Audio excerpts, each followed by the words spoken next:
Throughout the New Testament, we are called to help our fellow humans, give water to the thirsty, food to the hungry, and clothe the naked. This is really automatic when we think of how we should live our lives. But I think we need to take this to the next level. Before I elaborate, I want to shift to the subject of science. This may seem quite the jump, but stay with me here. Much of what I am about to say is from the studies of Reverend Rodney J. Buchanan from the Mulberry Street United Methodist Church in Mount Vernon, Ohio. So how do you explain miracles to a scientist, or explain science to a Christian? How do we use objective critical reasoning and still believe in things like a virgin giving birth to a child or a dead person emerging from the grave? For noted scientist William Lane Craig, the virgin birth was a sticking point, keeping him from the Christian faith. But as he continued to study the life of Christ and his teachings, he was amazed by the authenticity of the person of Jesus. The truths of his messages are so powerful that they simply overwhelm any doubts.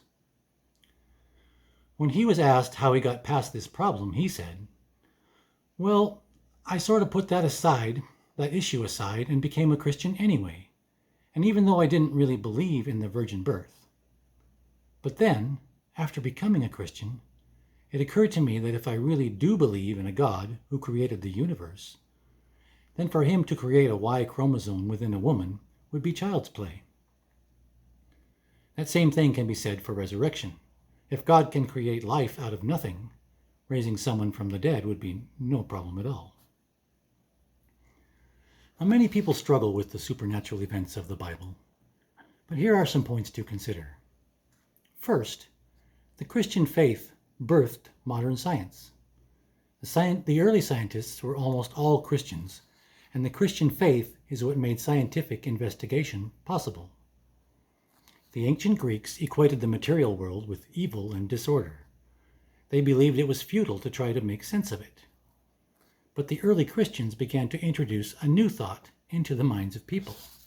They taught that nature has design because it was created by an intelligent being. The laws of nature are predictable because they are the laws of a dependable and orderly God. It is as a gift from a good and loving God. Now, the earliest scientists were people of profound faith. People like Copernicus, Galileo, Isaac Newton, Kepler, and many others were men of deep personal faith and conviction. Isaac Newton wrote that the world arose from, and I quote, "the perfectly free will of God," unquote. And that we must investigate the world by observations and experiments. Galileo was called a heretic by the church of his day, but he claimed that even though his work contradicted popular beliefs, it did not contradict a proper understanding of the Bible. Galileo was a man of deep faith who believed he was revealing the laws of God in his work. These great men of faith paved the way for modern scientific thinking. They understood that design and purpose are built into the universe. They believed that there is one God who is good. To know him is to know truth. The second thing to think about is that miracles are not things done against natural law, but according to natural law. Consider this example. It's a law of nature that combining oxygen and potassium causes a combustion. But we have both oxygen and potassium in our bodies, and yet we don't burst into flames. Does that mean it's a miracle and we are violating the laws of nature? No, because the law merely states combustion happens under idealized conditions, assuming no interfering factors. In our bodies, there are factors interfering with the combustion. How about a simpler example? If you drop an object, it will fall to the earth. But if an apple falls from a tree and you reach out to catch it before it hits the ground, you're not violating the law of gravity. It's merely the intervention of a person with free will who overrides the natural laws in that particular circumstance. And that's what happens when God does a miracle. Miracles are not really miracles in the sense that God sets aside natural law. It is God intervening in natural law in a way with which we are not familiar. So as science advances and offers natural explanations of how some of the miracles were done, we would affirm that God may well have done it that way. It will not explain away miracles, but instead offer an understanding of how God used his laws, his own laws, to perform his will. God did not create the laws of nature only to break them, but that he may intervene in some ways that we don't understand. Yet, the laws of science are God's laws, observed, discovered, studied, written down, and verifiable, because an all-knowing God created the world and the laws which govern it.